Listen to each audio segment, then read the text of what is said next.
talking about the PhET Simulator, which is a website that includes a lot of interactive simulations and covers a lot of disciplines like math and science, physics, biology, chemistry, and earth and space. It's going to allow students to engage with simulations that promote inquiry and allow for visual representation of various phenomena. So to find this resource, you can simply Google PhET Simulator, and you're going to click on that first link here.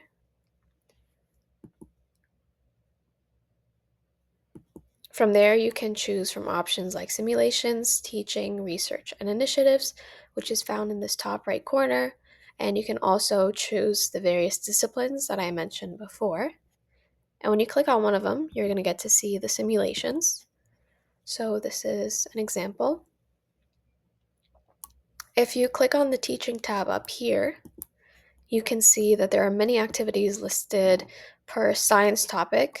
So here are the topics and here are the age groups. And you're going to see the activities describing their grade level, subject, activity type, setting, and duration to give teachers a comprehensive overview of the activity. Teachers could also suggest and submit activities in this section.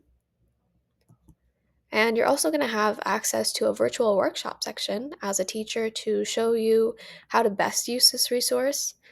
And again, like I mentioned before, the activities in the simulation, are going to range from elementary school to university level. And there's also a research section which mainly focuses on discussing the designing and efficacy of PhET simulations. And there's also an initiative section which is going to talk about the goals of the PhET creators. For example, the current page of the website discusses the inclusive design of PhET.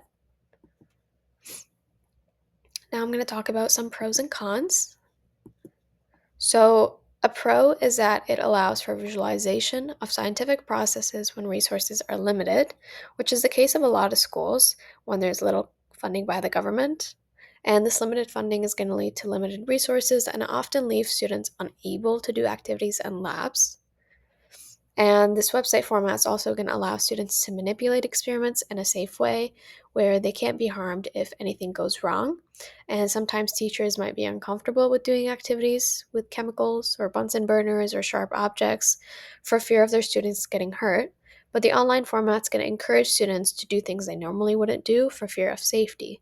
So it's going to encourage them to be more inquisitive and curious, and they can explore what if scenarios without fear of failure. And there's also a wide variety of topics and age groups available. This resource is free and available online for anyone to use. And last but not least, there's also translated simulations for a lot of students who don't speak English.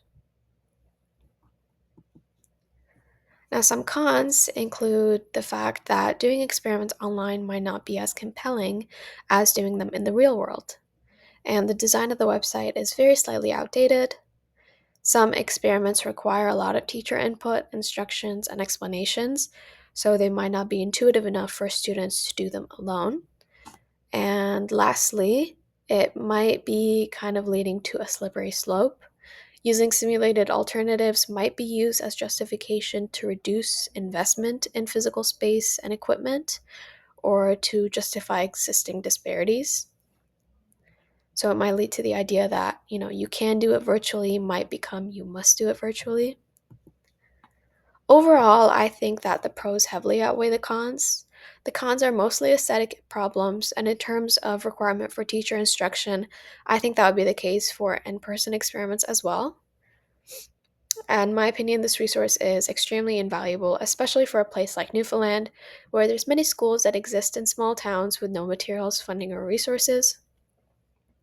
And the increased number of newcomers to this province would all greatly benefit from the translated feature, allowing them to stay on track in their education and make sure that they're doing the same activities as their peers, even if there's a language barrier. And French immersion students could also make a lot of use of this feature as well. So in my opinion, this resource is great and it should be incorporated into science classrooms.